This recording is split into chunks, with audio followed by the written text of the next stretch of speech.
Cyber crime का शिकार हो रहा है। कैसे इससे बचा जाए, इसे लेकर साइबर स्पीकर कामाक्षी शर्मा 8 साल से लगातार लोगों को आईपीएस आईएएस को जागरूक कर रही हैं। कामाक्षी 4 देश और भारत के करीब करीब हर राज्य में जाकर अवेयरनेस फैला चुकी हैं।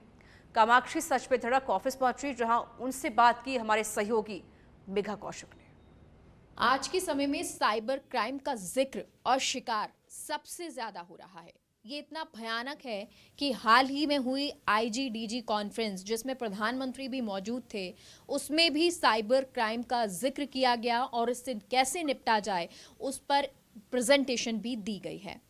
ये साइबर क्राइम जिसमें जागरूक होने की बहुत ज़रूरत है, इस पर कार्य करने की बहुत ज़रूरत है।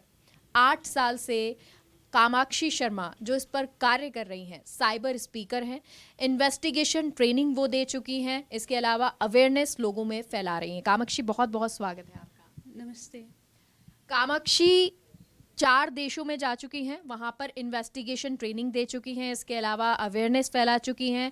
भारत के तो करीब करीब हर राज्य में वो जा चुकी हैं, वहाँ के आईएएस आईपीएस अफसरों से मिलती हैं, उनको ट्रेनिंग देती हैं और अब उन पर एक फिल्म बनने जा रही है जो उन्हीं के नाम पर होगी, कामाक्षी।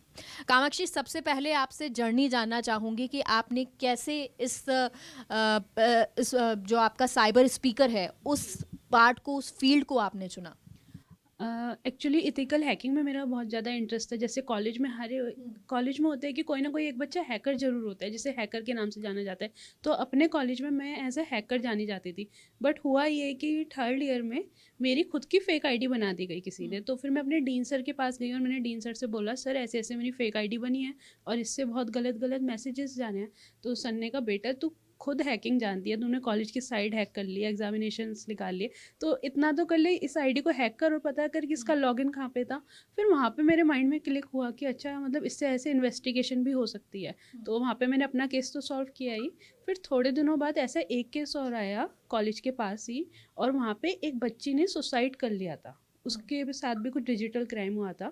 और जब वो केस आया तो फिर वहाँ पे की पुलिस ने मुझे अप्रोच किया और वहीं से हमारा ये वर्क स्टार्ट हुआ। आपने इतना सारा काम किया, आप लोगों को अवेयर कर रही हैं, इवन जो ट्रेनिंग है वो अफसरों को भी दे रही हैं। आप पर एक मूवी बन रही है, ज़रा उसके बारे में बता दें।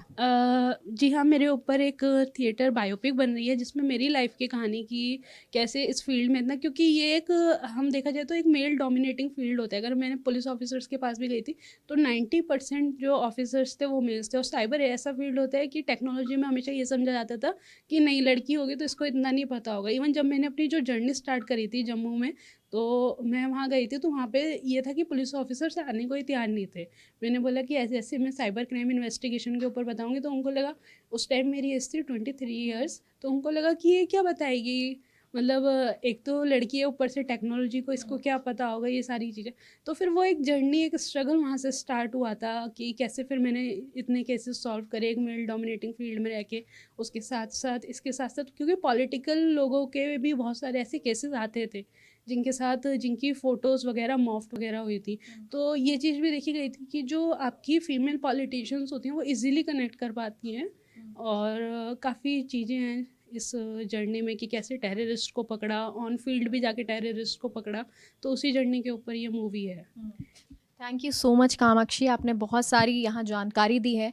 और ये आप लोगों के लिए कि अगर कोई लिंक आपके पास आता है, कभी आपको लगता है कि आपके साथ भी फ्रॉड हुआ है या हो सकता है या आपके आसपास भी हुआ है, तो उसकी जानकारी पुलिस को ज़रूर दीजिए, क्योंकि तभी पुलिस आपके आसपास के लोगों की सहायता कर पाएगी। कैमरामैन जमाल के साथ मेघा कौशिक, सच बेधड़क, जयपुर।